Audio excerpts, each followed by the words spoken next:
What's up, everybody, and welcome to the Tuesday edition of the Playoff Stochastic NHL Strategy Show. I am your host, Josh Harris.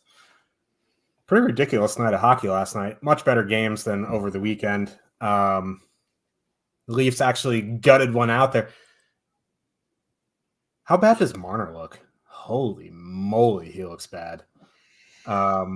I know he's up for an extension this summer. It'll be really interesting to see what happens there but like you and I have been saying it like literally since October, he hasn't looked healthy all season. I wonder how healthy he actually is. And if it's one of those, like whenever they do get eliminated, I don't imagine they're winning the Stanley Cup.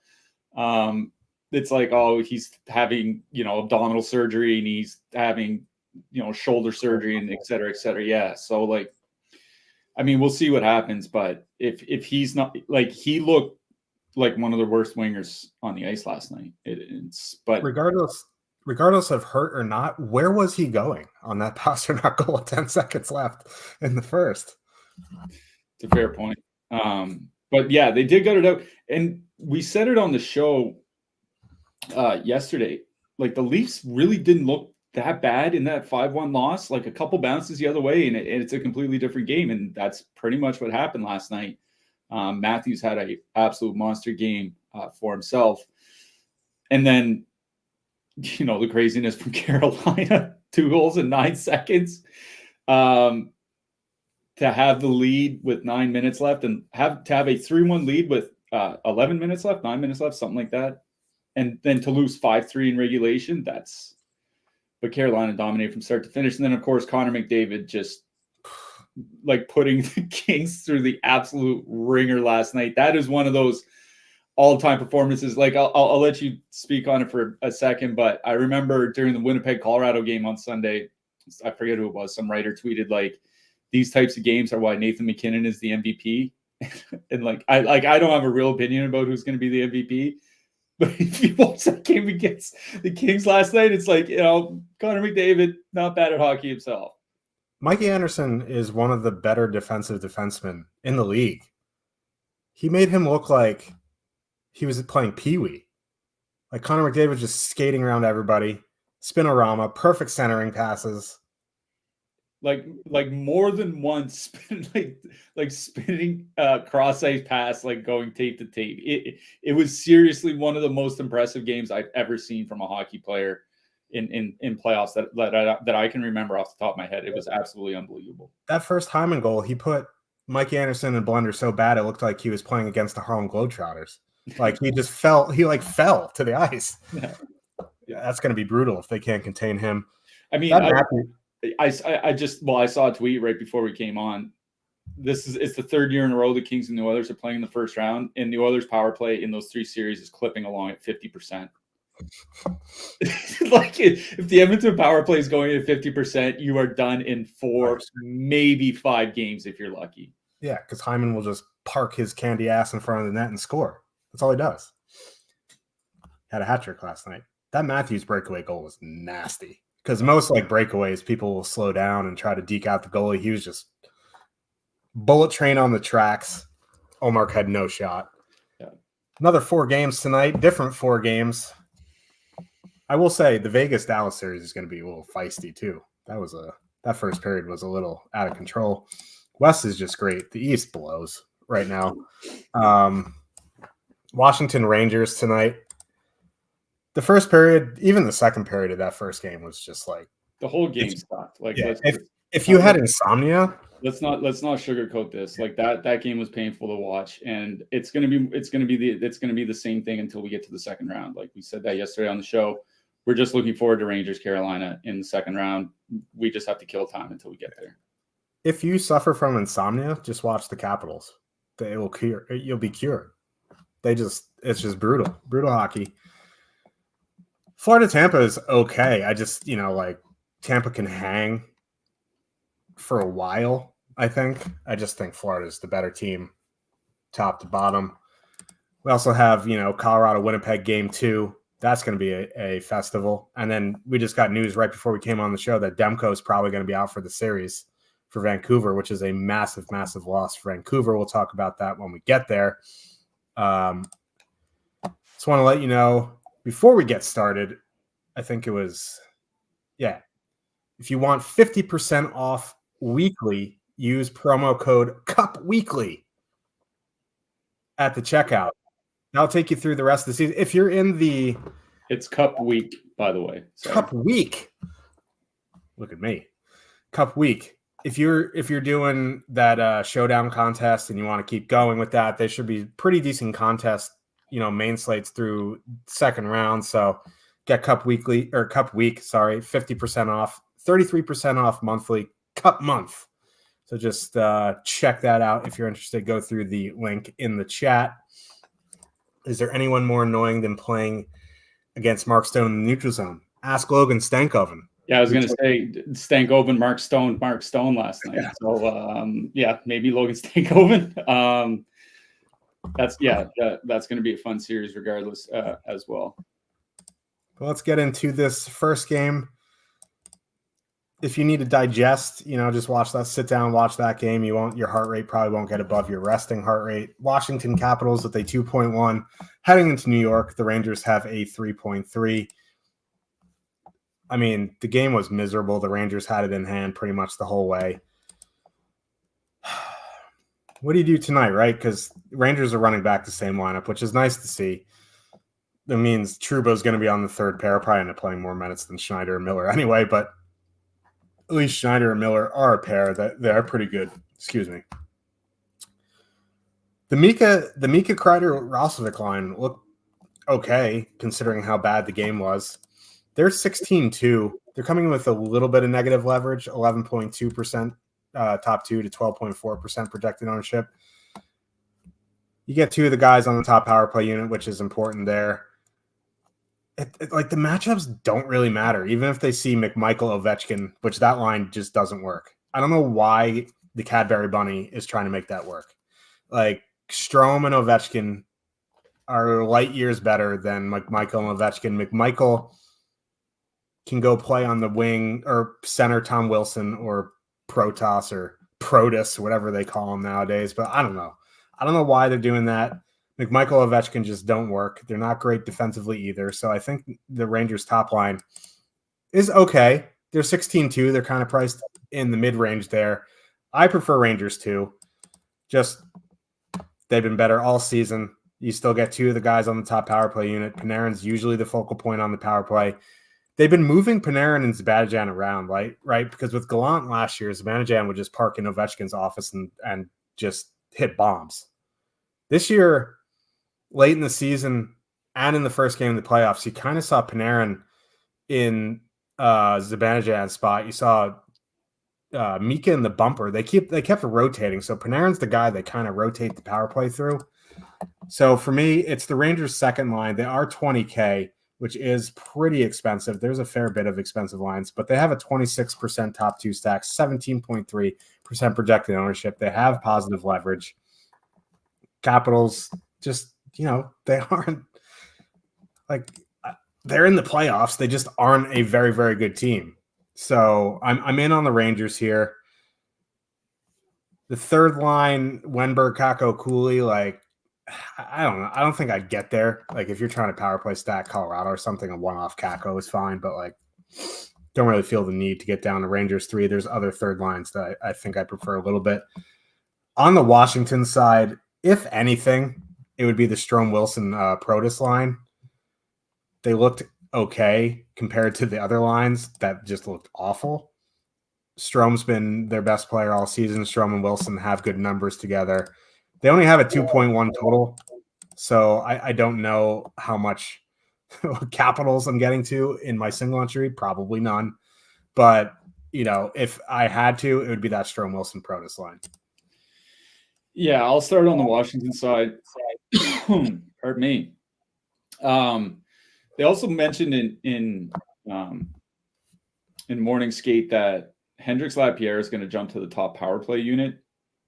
So now both Washington's second and third lines have one guy that's not that's on power play 1 and one guy that's on power play 2. And I think Milano even got some secondary power play time in game 1. So you get 2 or 3 guys in the second power play unit. And the way for anybody that might be new to NHL DFS or just NHL, the way Washington runs their power plays is Ovechkin plays the full 2 minutes and then they just rotate 3 different forwards around him. But there's just no good matchups to exploit on the Rangers side, right? Like even the Roslovic line, which you and I thought would kind of be shaky defensively, really haven't been. In the regular season, 51 shot attempts against, 2.2 expected goals against, 2.7 actual goals against. Like 2.7 goals against isn't great. It's a little bit below average, but that's nothing like, oh, this is a spot to exploit, right?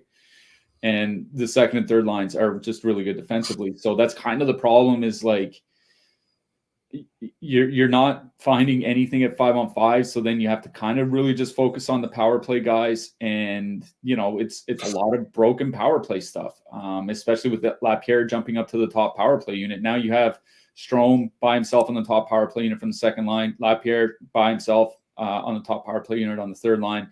You have Oshie and Ovechkin. They're fine. But as you mentioned with McMichael, like they just haven't done anything offensively. Like that top line, 52 shot attempts, 1.4 expected goals, 2.2 actual goals per 60 minutes, like all below average.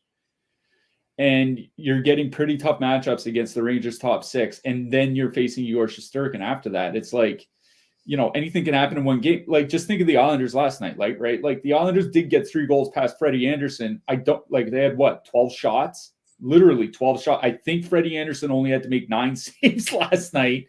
That's kind of where Washington is at this point. Like, yes, they'll score a goal or 2 goals. Will it be enough to full stack any line?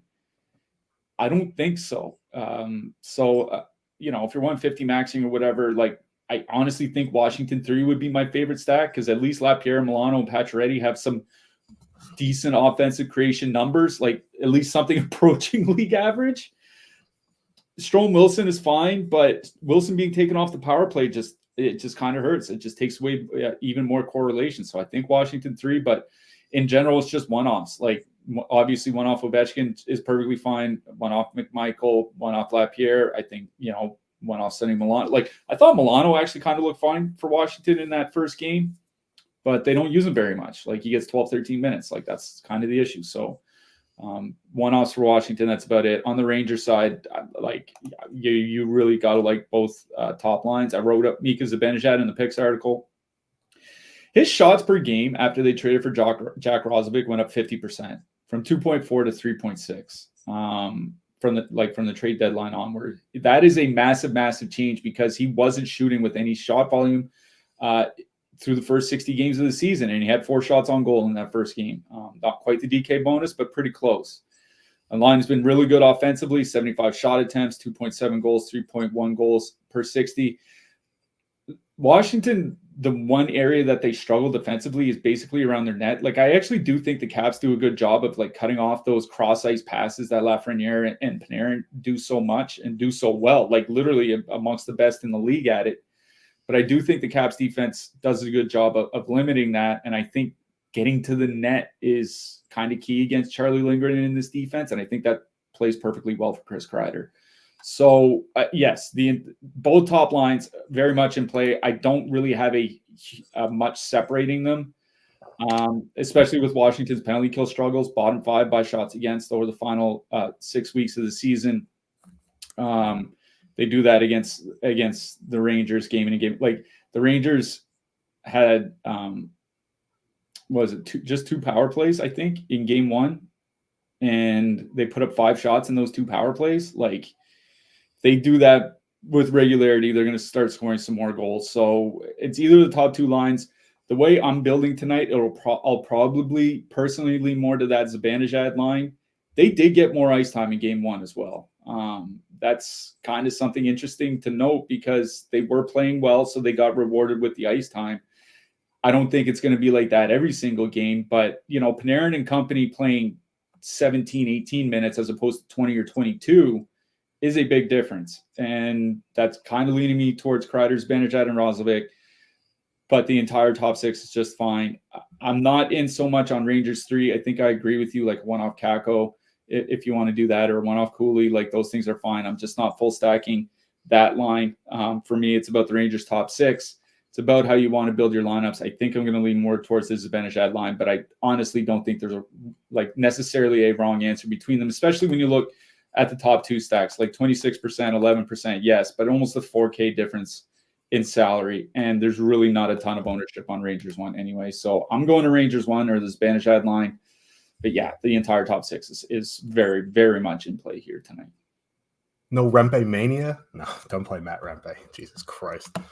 I mean, I don't, we don't often recommend stacking fourth lines, especially once you get up to 4 games. But like a one-off Jimmy VC, I think is fine, because if this is a 3-2 game late, VC is, and at times Goodrow, are guys that get ice time with the empty net with a couple minutes left in the empty net or something like that. So maybe you can donk a goal that way, but I don't, particularly build my lineups around will Jimmy VC get, 30 seconds of empty net ice time here tonight. Yeah, and Matt Rempe has a better chance of getting ejected than scoring again. So Tampa Bay Lightning with a 2.6 total heading into Florida, which just sounds funny because they're both in Florida. The Panthers have a 3.3 total. This is an interesting game because I know it was a close game on the scoreboard in game 1. It just looked like Florida was the better, faster, complete team. And Reinhart, Barkov, Tarasenko at 19-3. I know they're not fully correlated, but they're going into Kucherov, Point, Duclair, and that line is very high event. Very good offensively, not very good defensively. So it's kind of similar to the Rangers top 6 here. It's just like a preference of who you want to play, because going into Point, Kucherov, Duclair is an advantageous matchup. Going to Hagel, Stamkos, Cirelli is an advantageous matchup. You know what I mean? So you get 2 of the 3 guys on each line on the top power play. It's just a price and ownership preference. I kind of slightly lean towards Barkov, Reinhart, Tarasenko at 19-3, 18.3% top 2 stack, 9.7% projected ownership. Florida 2, 18-4, 16.5% top 2 stack, 11.4% projected ownership. The reason I lean towards Florida 1 a bit more is just because Point, Kucherov, Duclair are way worse defensively. I know I've said it every time Tampa's been on the slate that Cirelli, Stamkos just doesn't work. It doesn't work more offensively than defensively. Like Hagel and Cirelli are decent defensively, just like Duclair, Point, Kucherov. They are so offensive centric. They just kind of forget about their defensive responsibilities. So for that reason, I'm fine with Florida 1. I also think Florida 2 is fine. They've been an excellent line for 2 years now. We have a massive sample on them. So you can't go wrong either way. I have a slight lean towards Florida 1. Florida 3 is a bit interesting to me. They're under 10K. They're coming in with a lot of negative leverage, 1.7% top 2 stack, 8% projected ownership. That's the issue I'm running into. But going into Paul Esamont Chaffee, they have a sample of 100 minutes. They're not very good defensively. I don't think you need a full stack, but I'm fine with an Erod Lundell, Luosterainen, Erod, 2 of those guys. If you're looking to get in an expensive Colorado, or you're trying to power play stack something. So Lundell, Rodriguez, Luosterainen have very good offensive numbers together. So I'm good with a couple guys off Florida 3. On the Tampa side, I think is a bit more interesting. The reason I like Kucherov, Point, Duclair is I know they're going into a Barkov line, but Florida just take so many more penalties than any other team in the league, and you get Point and Kucherov on the power play. Tampa has a very good power play.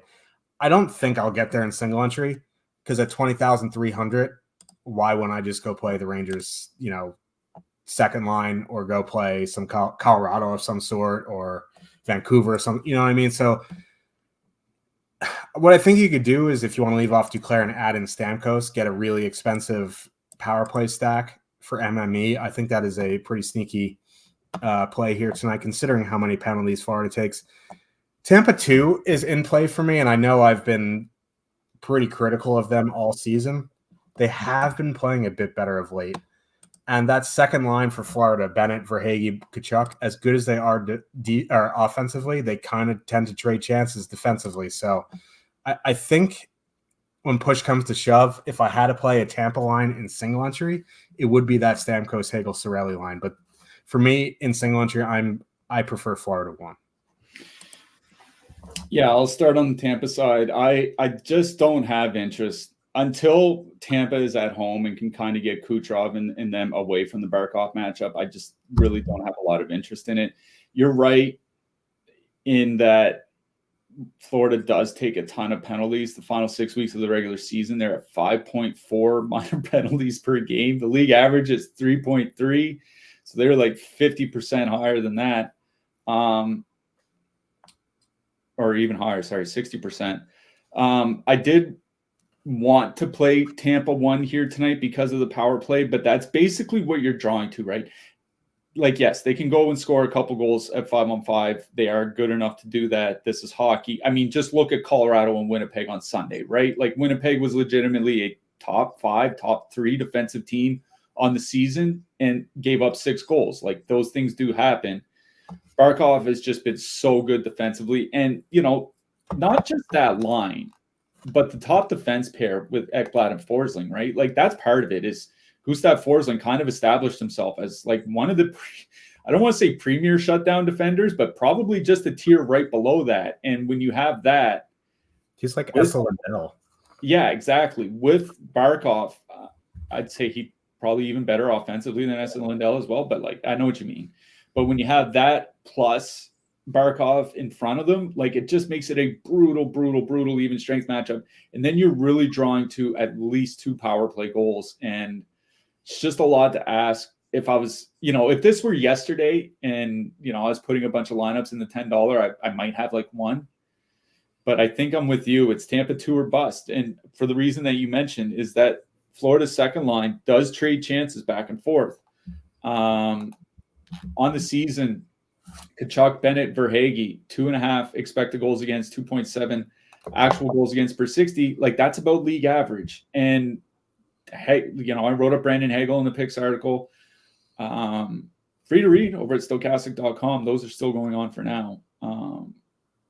What I wrote about Hagel is that with him going into that matchup, it's a matchup they can exploit because him and Stamkos and Cirelli, whatever defensive issues that they have been able to score at a reasonable clip. And Hagel individually got a ton of ice time in that game. He was over 20 minutes, and he had the 3rd most even strength ice time behind Kucherov and Point. So those guys will get ice time. Stamkos is on the power play, so if the power play does nuke, Stamkos is probably going to be involved. So I'm with you on Tampa 2. I'm just not targeting Tampa specifically. I think it's a case where I might one off Nick Paul. I might one off Brandon Hagel, like something like that. I just don't think I'm full stacking. It is the Florida side. I did write up Florida 1 in the picks article. They were good at 5-on-5 towards the end of the season, 4.5 goals per 60 at 5-on-5. And I wrote that they were converting at 14.2%, which is just way too high. Like elite lines over the course of a full season will be at like 12%. So I put even at 11%, they're at 3.5 goals. And then the power play on top of that is just absurd. Like the full power play with Cardi Verhaeghe there and Matt Kachuk healthy and Brandon Montour on the blue line at 13.2 goals per 60 this season. That is legitimate, like Edmonton Oilers territory. They can get it done. And you're right, that Tampa top line, 2.9 expected goals against, 3.7 actual goals against per 60. It's a really good matchup for Florida 1. I really do like Florida 1. I think this is a case where I'm going to Florida 2. Now, I do have concerns about ice time because Matt Kachuk only played like 17 minutes in game 1. And if you look at the entire season, he's been getting about 2 minutes less per game than he was last year. But they were unbelievable together offensively. And I did write up Kachuk in that picks article. Not only does he have 36 points in 33 playoff games going back the last 3 seasons, basically since he turned into a first-line winger in Calgary, but that line has just been absurd. 3.9 goals per 60 minutes of 5-on-5 and 465 minutes together. They get a pretty soft matchup against that Tampa second line. You get 2 out of 3 guys on the top power play. Yes, ice time is the concern. They are fairly evenly priced. I understand for that reason if you want to go to Florida 1, but for all of Sam Reinhart's goal scoring prowess, a lot of it was done on the power play. Almost all, like the bulk of it was done on the power play. And if the power play doesn't come through, I don't know how that line really gets there. Whereas I think Florida 2 can basically get there by themselves at 5-on-5. And then the power play is like a little bit of icing on top. So for me, it's Florida 2 that I like best in this game, then Florida 1, then Tampa 2. I like your call on Florida 3. They were really, really good this season. 3.2 expected goals for, 1.8 against per 60, 2.8 actual goals for, and they do get ice time. They were all between 14 and 16 minutes in that game in game 1. It's not a lot, but if you're full stack in Colorado 1 or Colorado power play or whatever, this is, I think Florida 3 is one of the lines that you would use, but it's Florida 2 I like best in this game. That's fair. I'm on Florida 1, you're on Florida 2. They both can get there. You know what I mean? It's playoffs. Colorado Avalanche with a 3.3 total heading into Winnipeg. The Jets have a 3.2. 3.3 going into Winnipeg is the highest total of a team going into Winnipeg this season. I'm fairly confident in that. Now, so Parise is still up there right now with Rantanen and McKinnon. That line is 21-6, 36.6% top 2 stack, 18.6% projected ownership. I'm a bit I like them. Here's the issue, right? They got the game you're hoping they get in game 1, right? I know McKinnon's matchup proof and Rantanen, they can destroy anybody, but they did it, and they did it in game 1. Like, you have to think that the Jets are going to make some adjustments here. Will they work? I don't know. So for that reason, I think you can definitely go back to Colorado 1 here. I like Colorado 2 as well. The issue I'm running into is, like, do I really want to stack a line without McKinnon? So what I was contemplating in my old noggin here is leaving off Middlestad and adding in McKinnon, having like a pseudo Colorado 2 power play stack, because, the one spot you're supposed to be able to take advantage of Winnipeg is on the penalty kill. Now, Hellebuck didn't play great, right? Either. Like, the Lowry line kind of got run over. Hellebuck didn't have a great game. You have to expect both kind of bounce back a little bit here as my internet decides to jump off a bridge. But I still think there's merit to going back to Colorado here. Colorado 1's fine. Colorado 2's fine. Colorado power play. Winnipeg is a little bit more tricky. Connor, Scheifele, Velarde just have not been good at either end of the ice. They're really, really, really trying to make Connor, Scheifele, Velarde work. The one saving grace, I guess you could say, is they're fully correlated. They won't see much of McKinnon. Maybe they see a little bit, but, and they're fully correlated. Colorado has issues in net. Georgiev looked atrocious. Justice Anuin, I think, is still sick or hurt. So I think going back to Winnipeg 1 is fine. I think Winnipeg 2 I prefer more. They just are better. Ice time's a little concerned, but they're 14-1. You get Monahan on the top power play unit. They're just better.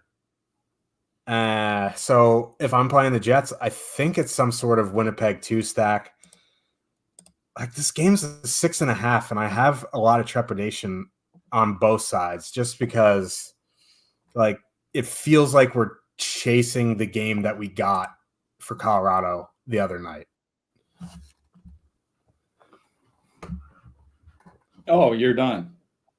Oh yeah, sorry. I just kind of dozed off. No. I thought you were still going. Yeah. I kind of agree with you on that. Is that, that was the game to stack if you did play on Sunday. Obviously, I don't like, how often is Colorado actually going to put up 6 goals on Connor Hellebuck, especially on the road in Winnipeg? And like, I know, like, there are a couple goals Hellebuck would probably want to bring back. I think it was more on the defense, though. Like, there were 2 goals against Hellebuck where the defenseman basically just coughed up the puck within like 15 feet of the net. And it's like, what's Hellebuck supposed to do?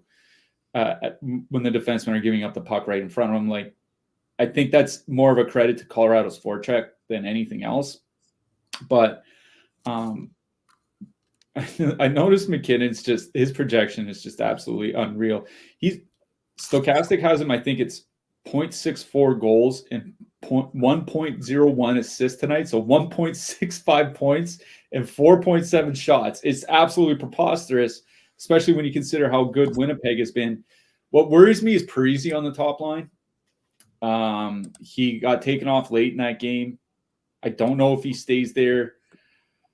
The problem is like, who do you move up? You and I thought like maybe they could move up like a Lehkonen or something like that, but then you're just kind of moving Parise to the second line, and it's just like you're just basically putting the problem somewhere else. Not that Parise's like, he's not been bad, right? He was at 0.7 goals per 60 this year at 5-on-5. It was basically the same as Lehkonen. It's just the power play is the difference. And Parise did play 16 minutes in that game. I'm just not convinced that he's going to be there all game long, if just even in the starting lineup. So I think I kind of agree with you on putting McKinnon between like Lehkonen and Nichushkin or something like that, because you do want to take advantage of the Winnipeg penalty kill. It was not good. It was average at best at times this season. Colorado made hay. What was it? 2 for 2 on Sunday. So that's kind of what they can do on the power play. And I agree with you. I think Winnipeg does tighten up a little bit at 5-on-5. You still want the power play guys. Like one off McKinnon, I think is just fine. Like Lehkonen is cheap enough on DK where you can one off him and it's just fine. But I think I kind of agree with going with like a McKinnon, Lehkonen, Nichushkin, or McKinnon, Rantanen, Lehkonen, like something like that. Especially where they're going to get a ton of shutdown matchups at 5-on-5. I do think this will be a much tighter game than it was on Sunday. So Colorado won, but more putting McKinnon with the wingers from Colorado to, or at least one of the wingers, than anything. So it's kind of like a cross line stack. On the Winnipeg side, like, oh God, that top line. The problem is, yeah, I mean, so's Georgiev. It's fun. Like, I think they have their backup AHL goalie called up today. So it's like, this is Georgiev's game. Like, pretty much unless he gets hurt, it doesn't matter if Winnipeg puts up 10 goals. Like, he's staying in. The problem with not going with Winnipeg one is like, if Colorado does give up 5-6 goals again or something like that, it's probably because of the Winnipeg power play, right? Like, that's kind of the issue that I'm running into, is like the power play, the top power play unit when everyone was healthy, when Velarde was healthy and Connor was healthy, all those guys, it was really, really good. Like nearly 11 goals per 60 minutes, which is like well above league average. Like, you're talking like not quite Edmonton, Florida territory, but the next tier down, like Dallas, Toronto, like that type of thing. And I want to take advantage of a Colorado penalty kill that wasn't that great. So like, while I don't really like Winnipeg at 5-on-5, they'll get the ice time. They're perfectly correlated on the power play. That's kind of the problem that I'm running into. So while I do like Winnipeg too, I do think they're the better 5-on-5 line. The perfect correlation on Winnipeg 1 is what tips it to them for me. So for me, it's Winnipeg 1 and Colorado 1. I think Winnipeg 3 is kind of fine, just because they're going to get like 15, 16 minutes, basically as much ice time as the second line. And, you know, the Nathan McKinnon lines, as much offense as they generate, they're usually not elite defensively. And that Winnipeg third line, 3.2 expected goals per 60 minutes at home this season in those shutdown matchups, generating a lot of offense. Lowry and Mason Appleton both had pretty good playmaking numbers by some tracking data I was looking at earlier. So I think Winnipeg 3, if you want to dip down there, is kind of fine. Like, if you're looking for some fillery type stacks, not a ton of ownership on them either. 4.6%, maybe like a two-man of like Lowry, Niederreiter or something like that is just fine. I think I'd have to go back to Winnipeg 1 though. Like, I think this is a matchups where you want to exploit penalty kills that just aren't very good. So on either side, I'd be focusing on the power play guys. Yeah, on Sunday I played a two-man of Winnipeg. I did Monahan and Velarde. I just wanted the power play correlation. Didn't work out, but you know, you could do something like that because Monahan's the net front on that power play, so if they're clicking, he's going to be involved. Nashville Predators with a 2.5 total heading into Vancouver. The Canucks have a 3 total. Demko's out. He's possibly out for the series. That makes me wonder if they advance if you won't see him in the second series. Because if they have enough information to say that he's out for the series, he might be out for the playoffs. But that's for another day. Well, how's that affect tonight, right? It doesn't really do much for me for Nashville 1. I like them for the reason I like them anyway. The issue is they're going to get, like, JT Miller, Besser, Suter's going to be glued to them. They're an elite defensive line. And they're going to see the Quinn Hughes pairing. It's just miserable. And you said before the show, and it's probably the perfect analogy, is it's like playing at Carolina in November. Like, they just couldn't get goaltending. And Casey DeSmith, he had 10 starts when Demko was hurt at the end of the regular season, March 13th to April 13th. 2.94 goals against. That number doesn't really matter, but 888 save percentage, 818 save percentage on shots from the slot, and negative 1.86 goals save above the expected. Cliffy says it a bunch. It's one of the biggest drop-offs in the NHL from starter to backup. And it's not like you're getting a discount on Nashville 1. They're still 18,000, and they're getting 11.3% projected ownership, and it's probably going to go up once the Demko news hits our projections. You know what I mean? So, like, the issue I'm running into is, why would you play Nashville 1 going into an elite defensive line, an elite defensive pairing against a bad goalie, when you can just spend an extra $400 and play 4-2?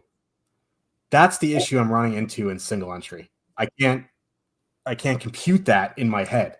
Now, you know, if you live on Narrative Street, it's Tuesday. You want to play Forsberg, fine. Like, I still think in MME you're going to want to get some Nashville here, just because Casey DeSmith could just pull Georgiev and suck. It's not a good 5-on-5 matchup at all. It honestly is one of the worst on the slate. So that's the issue I'm running into, and it's not like they're like 14,000. You know what I mean? I still think you can play them just off the fact that they're playing Casey DeSmith. I want to get behind some depth of Nashville here because, you know, the Miller, Besser, Suter line, elite defensively, but, like, it depends who they put with Pettersson. The Garland, Lindholm, Joshua line has been okay defensively, but if they put, you know, Sam Lafferty back there with Pettersson, that line hasn't been good. Maybe they put Soup back there. I don't know. Maybe they put Teddy Blueger. I don't know. But, like, then the other issue is Nashville always mixes up their depth. So while they're going to be shooting against Casey DeSmith, it's hard to kind of pinpoint what the lines are going to be. So you're kind of resigned to one-offs here, like a one-off Evangelista, a one-off Novak, a one-off Zucker. So while Demko's out, it doesn't truly change the analysis for me of Nashville, other than they're just shooting on a worse goalie. On the Vancouver side, I like the Miller, Besser, Suter line. Coming in at their top stack percentage, 7.5% top 2 stack, 7.1% ownership. They're kind of in that mid-range with Rangers 1. That's kind of a line. Those two lines, you can make a mid-range build with more expensive defensemen. I don't mind that. We'll have to see who plays with Pettersson. Pettersson and Hoglander have good numbers together. I think you can two-man them and call it a day. Garland, Lindholm, Joshua have been good. And depending on the depth of what the Nashville depth looks like, a lot of those combinations have been bad. So I don't mind getting to Garland, Lindholm, Joshua as a filler line. The ownership is a bit egregious. 4% top 2 stack, 13.4% projected ownership. I don't think you need a full stack, but you get Garland on the top power play, and you can go like Garland, Joshua, or something like that. So, yeah, this game has a wrinkle to it with Demko being out. It from an analysis standpoint, it doesn't change much other than Demko is much better, which should change the analysis more. But, like, Nashville 1 is going into an elite defensive line and an elite defensive pairing, and they're going to be glued to that line. Vancouver hard matches at home. So I'm not really sure what to do with Nashville one here.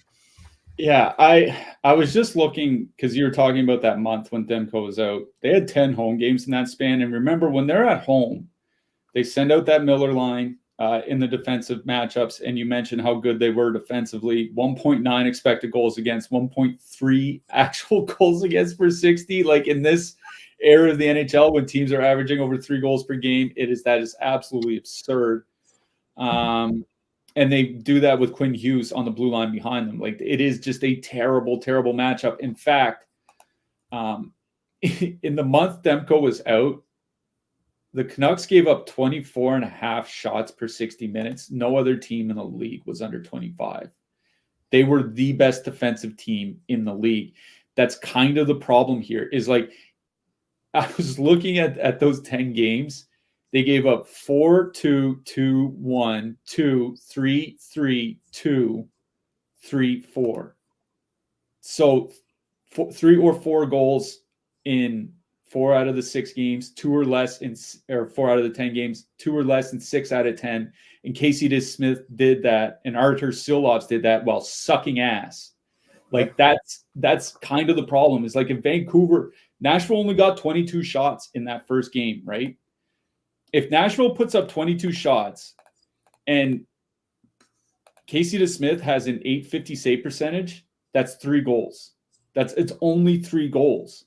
That's kind of the problem is the Canucks are so good defensively that you're waiting for that game where DeSmith gives up 5 goals on 14 shots and gets pulled or something like that. And those do happen. And if he plays enough games, it will happen eventually. I just don't know if I want to put an 18K Nashville 1 in there because, yes, like maybe Nashville scores 3 goals here tonight. You probably need them to be perfectly correlated to pay off that 18K, right? So that's why I'm kind of more interested. It makes me a lot more interested in the Nashville depth than it does the top line, honestly, because, like I said, the matchup against the JT Miller line is absolutely awful. But Sissons and Zucker, after Zucker got there at the trade deadline, were pretty good together offensively. 68 shot attempts, 4 expected goals per 60 minutes of 5-on-5. Luke Evangelista was moved up to their line in the last game, and they skated all between about 14 to 16 minutes. So you avoid JT Miller, you sometimes avoid Quinn Hughes, and then you get to shoot on Casey DeSmith. I think that's why, like, I'm not that as interested in the top line. If you want to play them 15.6% top 2 stack, 10% ownership, like go ahead. I'm just much more interested in the depth now that we know that Demko isn't playing. So like a 2-man of like Zucker and Sissons or something like that, I think is kind of the direction that I would go on the Nashville side as opposed to full stack in the top line, at least in single entry. Because then if they only get 2 shots and score once, it's probably enough to pay off their salaries on DK, right? So I think I'm a lot more interested in the depth than the top line on the Nashville side. I'm interested in the Zucker Sissons. I'm assuming Evangelista starts with them, but we won't know until warmups, and that's kind of a problem stacking in that game. But it's the Nashville depth more than Nashville top line for me. On the Vancouver side, it's probably just going to that Suter line, Suter, Besser, and Miller. They get the ice time. They play with Quinn Hughes, 2 out of 3 on the top power play, as you mentioned. They were really, really good in the regular season, 3.7 expected goals, 5 actual goals per 60. Besser and Miller both played over 20 minutes in game 1. So they get the ice time. They're a really good line. Nashville top line after the All-Star break, 2.9 goals against per 60. 2.8 expected goals against, just not that great defensively. They were just really, really good offensively. Like Nashville's top line was outscoring their defensive issues against the JT Miller line. I'm not sure that they can do that. And that's why I think I like the JT Miller line in this game. So for me, it's Vancouver 2, Vancouver 1, and then Nashville depth, but it's Vancouver 2 above the rest. And it's by a fair bit for me. Yeah, I mean, Nashville will have some favorable matchups when they go home in game 3 if they are smart with Ryan O'Reilly. But tonight, it's just a brutal, brutal matchup. Let's talk about some defensemen here. Top of the board is Makar, Yossi, Fox, Hughes. I think this is another good spot for Makar. The Yossi spot is different, right? I think the one where you can exploit that is just Yossi just clapping bombs from the blue line all night. Like he might just be like, oh, we can't get anything going here. Just give me the puck. I'm just going to start bombing away. I think Yossi is a pretty good play here tonight. Fox is in a good spot. Quinn Hughes, again. I wish his peripherals were better, but I do like Josh Morrissey as well. It's just like, I think there are a fair bit of spend-up options here tonight. So going that mid-range build with that Zibanejad line or that Suter line is interesting because there's a lot of guys in the mid-range too that I like. Who you liking? Yeah, I wrote up Yossi in the picks article mainly for an ice time thing. He was over 26 minutes in game one. Like there will be games, even if they don't go to overtime, where he'll push 30 minutes, especially where, you know, Nashville had the lead for most of that game, right? Like they gave up the lead late in the third period. Like if Nashville's down 2-0 or something like that, like Yossi's barely ever going to come off the ice. It's not a particularly great matchup for peripherals because Vancouver doesn't shoot or take a lot of shots. Like they really focus on quality either way. But it's a nice time thing. Like once you start playing 26, 27, 28 minutes, it's hard to get away. But Makar still number one on my board. It's just a good power play matchup for Colorado, and he gets a lot of ice time. I think Quinn Hughes very much in play as well. Nashville, not really a great defensive team. They're just more of a good offensive team. So I don't mind Hughes. Mid-price range, really do like Josh Morrissey. Good power play matchup against Colorado. Gustav Forsling, 4,200, I think is perfectly fine for what he can do. Brandon Montour, like he's had a wildly inconsistent season. Like he didn't have a ton of points for like 2 months after he came back from injury. Then he had that 2-week stretch where he was having like a multi-point game pretty much every time he stepped on the ice, and then nothing after that. So I think Montour's fine, especially if you want to play him with some power play guys. But Forsling, 4,200, very much in play. Cheaper guys like Dylan DeMel, like Winnipeg basically played 4 defensemen in that game. Like Stanley and Sandberg only played like 10, 12 minutes or something like that. And if you're going to give Pionk and DeMello 23, 24 minutes or something like that, that's a lot of opportunities to rack up block shots on DK. So I like Pionk and DeMello from Winnipeg. Keandre Miller, of course, for the Rangers, now that he finally has a good defense partner. Sean Walker from Colorado, he got good minutes in game one. And, you know, if you don't believe in Nashville, but you don't want to pay up for Quinn Hughes, I think Hronek's in play. Some cheap guys. You know, I did write Braden Schneider in the picks article. He was over 16 minutes at even strength in that game playing next to Miller. He doesn't play special teams, which kind of sucks, but it's not a bad 5-on-5 matchup, and he's getting more ice time. Matt Dumbus, 2,600. He got reasonable minutes in game one for Tampa Bay. He might have to throw himself in front of some pucks here tonight. And Alexeyev for Washington. Now, I know it was because of an injury that he got so much ice time in that last game, but I think he still plays probably around 19 minutes, and he can put up good block shot numbers on DK. So if you need a Stoneman defenseman, I don't mind Alexeyev. I mean, he played 22 minutes and change in that game, and the last 4 games in the regular season, he played 21. So, like, I don't know, like, he didn't get I don't think he got a bump from the injury minutes. I think he'll be around 19, 20 as it is. Well, yeah, especially with because that's 3 defensemen out now, right? Sandin and Jensen are still out, and Yorio was hurt. So it's getting to the point where they just basically it's Carlson, Fairbury, and then they have to play somebody else when they're off the ice. Yeah. Let's talk about goalies, even though I don't want to. Like, there isn't a goalie that I really, really like in this game or on this slate. I think going back to Hellebuck or Saros, like,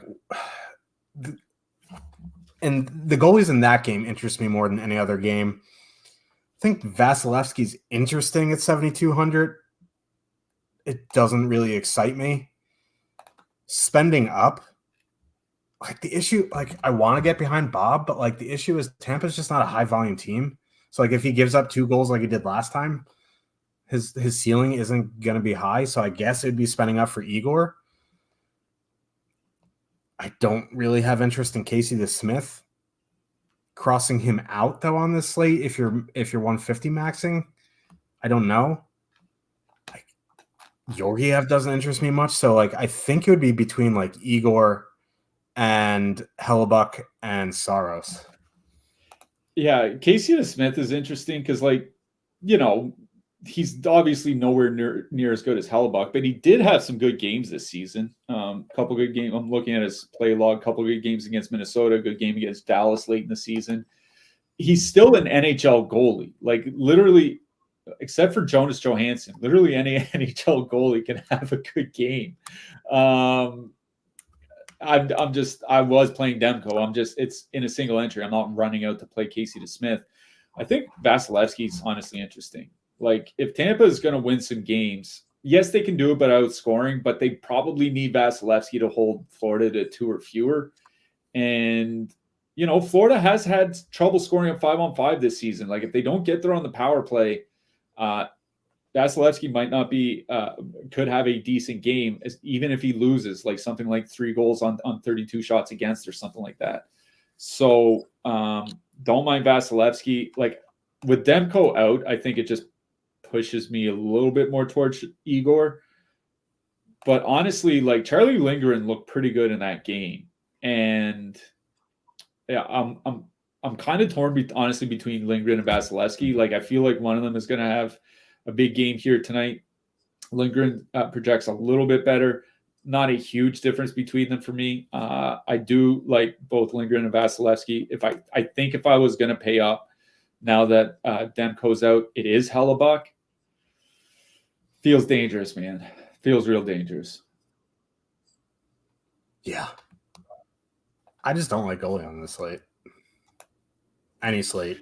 Really. Now that Demko's out, like I'm really thrown through a loop because the 3 goalies I had were Demko and then Vasilevsky or Lindgren. So take Demko out, it's like, am I really going to play one of Vasilevsky or Lindgren? I might. Like I very well might. We'll see how lineup building goes. I don't know. Like Vasilevsky's had once in his last 20 games has more than 30 saves in a game. Not that that's a huge deal, but like he needs to win. It's not like the saves bonus is there. I mean, I think we saw last night. Sometimes you just want like 12 points from your goalie, right? Like, you know, maybe you don't get that 25 or 30 banger from them, but sometimes you just want 12 points. And as long as Vasilevsky doesn't give up 5 or whatever, I think he has a reasonable chance of doing that. Yeah, I think Stu Skinner was the highest scoring goalie on the slate last night with 16. So, yeah. Who you liking for your hat trick pick? Let's go to Florida. Let's go with some relative chalk. Let's go with Matty Tkachuk. Nice. Fuck. I wanted to stay away from being a homer, but I'm going Chris Kreider. May as well full homer it up, man. I'm wearing blue, so probably the same shirt I wore yesterday, but it's Rangers game day, so gotta wear some blue. If we are back tomorrow, like we might be back tomorrow. It depends. I know Cliffy won't be. If the GPPs are worth it, I will go live. It'll be like a half hour, 45-minute show because my son has an appointment. And now it's only a 3-game slate anyway. Yeah, it's a 3-game slate, so it won't take too long anyway. Hopefully we'll be back Thursday because that's another 4-game slate. Hopefully the contests are still worth it. Is it? Maybe not. I thought Thursday was just the 2-game where all the West teams are off. Oh, yeah, you're correct. It's Friday. That was the 4-gamer. Sorry. Yeah. We should be back on Friday, assuming that the GPPs are still playable. I'm hoping that they will be through the end of the first round. So if they're semi-decent tomorrow, you'll see my face tomorrow. Hopefully we'll see everyone on Friday. And good luck, everybody, tonight. Good luck tonight, everyone.